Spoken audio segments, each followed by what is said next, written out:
Hello students, we often get questions in our programs where we have to print patterns. So let's start with printing patterns, and believe me, that is actually very easy.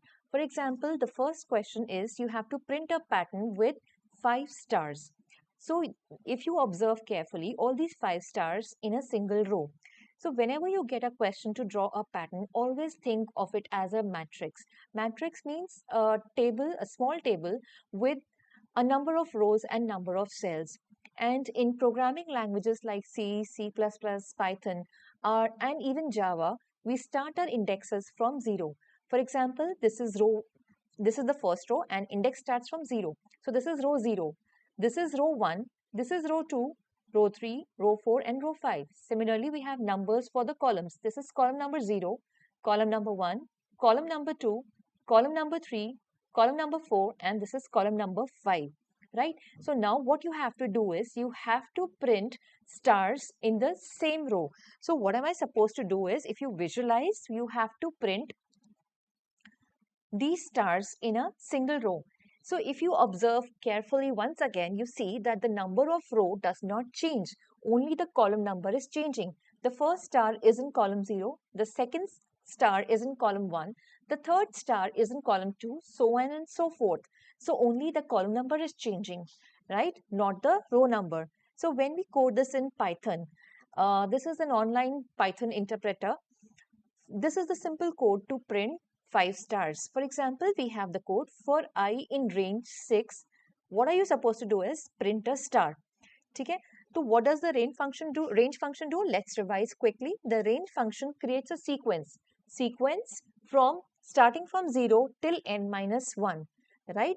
So the range function will create a sequence 0, then 1, 2, 3, 4, 5. Here the value of n is 6. So the range function creates a sequence varying from 0 to 5. Right? Now, the first value of I is 0. So for the value 0, what it will do is print a star. So this star gets printed. And we have specifically written end is equal to, within inverted commas, we have put so many spaces. So what does it do is, what is the function of this end parameter? It actually prints space between two consecutive stars. It tells Python not to print the other star in the next line, but to continue everything in the same line. So if you do not put anything here, let's see what happens if I don't put it here, right? If I just write this, it will print 5 stars in consecutive rows, not columns, but we want our stars to be printed in rows, right? So what we'll do is, instead of going to the new line, end it with spaces, right? So we had a sequence 0, 1, 2, 3, 4, 5. So I will first take for 0. It prints a star. Then the value of I becomes 1. When the value of I becomes 1, since it is less than 5, it will come again and print another star. Then the value of I becomes 2 and the other star is printed. Right? Then the value of star I becomes 3. So the star is printed. Then for 4, 1 star is printed. And then for 5, the next star is printed.